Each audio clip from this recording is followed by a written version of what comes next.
Hello बच्चों, let's read this question. The question says structures of nuclei of three atoms A, B and C are given below. A has 90 protons and 146 neutrons, B has 92 protons and 146 neutrons, C has 90 protons and 148 neutrons. Based on the above data, which of these atoms are isotopes and which are isobars? Option first, A and C are isotopes, B and C are isobars. Option B, A and B are isotopes, A and C are isobars. Option C, B and C are isobars, A and B are isotopes. Option D, A and C are isotopes and A and B are isobars. तो इस question के अंदर हमें ए, B and सी के बारे में जानकारी दी गई है, तीनों एटम के न्यूक्लियाई के बारे में। सो हमें करेक्ट ऑप्शन चूज करना है। तो बात करते हैं हम लोग की कंसेप्ट की यदि बात की जाए तो की कंसेप्ट के अंदर हम लोग यहाँ पे डिस्कस करने वाले हैं कि जो आइसोटोप्स एंड आइसोबार्स क्या होते हैं। आइसोटोप्स के अंदर हमारे पास क्या होगा, वो स्पीसीज जिनके अंदर सेम नंबर ऑफ प्रोटॉन्स हो, same number of protons and different number of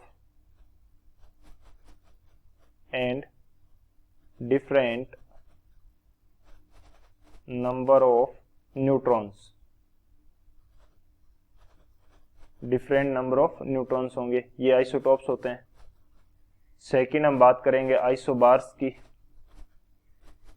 isobars क्या होते हैं, इनके अंदर होंगे same number of nucleons,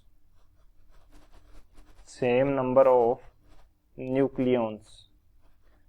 nucleons क्या होंगे कि number of protons plus number of neutrons, ये क्या होते हैं, न्यूक्लियॉन्स होंगे। सेम नंबर ऑफ न्यूक्लियॉन्स होते हैं and different number of electrons होंगे, डिफरेंट नंबर ऑफ इलेक्ट्रॉन्स, ये क्या होते हैं, आइसोबार्स। और जो नंबर ऑफ इलेक्ट्रॉन्स होते हैं वो किसके इक्वल होंगे, नंबर ऑफ इलेक्ट्रॉन्स इक्वल होते हैं नंबर ऑफ प्रोटॉन्स के।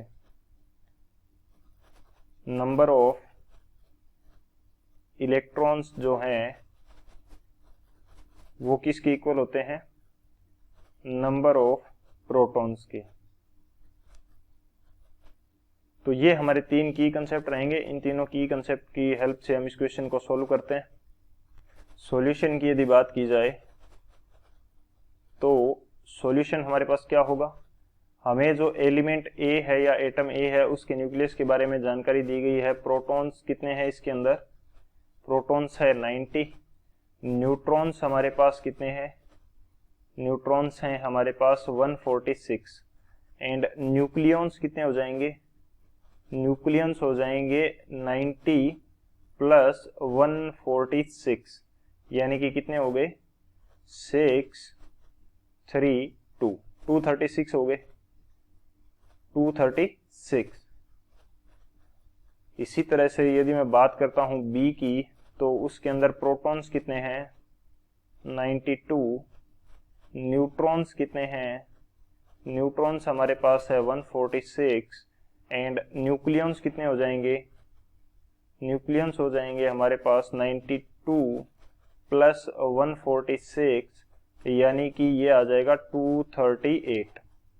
इसी तरह से जो सी हमें दिया गया है उसके अंदर प्रोटॉन्स कितने हैं, प्रोटॉन्स है 90, न्यूट्रॉन्स हमें कितने दे रखे हैं, न्यूट्रॉन्स हमें दे रखे हैं 148 एंड न्यूक्लियंस कितने हो जाएंगे, न्यूक्लियंस हो जाएंगे 90 प्लस 148 यानी कि 238, ये हो जाएंगे न्यूक्लियंस।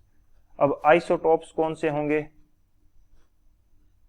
एंड आइसोबार्स कौन से होंगे, ये हमें आइडेंटिफाई करना है। तो आइसोटोप के अंदर क्या होना चाहिए, नंबर ऑफ प्रोटॉन सेम होने चाहिए। तो ए एंड सी के नंबर ऑफ प्रोटॉन्स क्या हैं, सेम है, और नंबर ऑफ न्यूट्रॉन्स क्या हैं, इनके डिफरेंट हैं। तो ये क्या हो जाएंगे, isotopes, A and C. Isobars के अंदर क्या होना चाहिए कि नंबर ऑफ न्यूक्लियॉन्स सेम होने चाहिए and different number of protons होने चाहिए। तो बी एंड सी के नंबर ऑफ न्यूक्लियॉन सेम है और नंबर ऑफ प्रोटॉन्स एंड या इलेक्ट्रॉन्स की बात करें तो वो डिफरेंट है। तो बी एंड सी क्या हो जाएंगे हमारे पास, आइसोबार्स हो जाएंगे। तो कौन सा ऑप्शन करेक्ट होगा वो हम देख लेते हैं। फर्स्ट हमें क्या दे रखा है, A and C are isotopes, बिल्कुल B and C are isobars, तो ये हमारा करेक्ट है। बी हमें दे रखा है A and B are isotopes, नहीं हो सकता, ये इनकरेक्ट है। सी हमें दे रखा है B and C are isobars, बिल्कुल बी एंड सी आइसोबार्स है। A and B are isotopes, तो ये तो गलत है हमारा।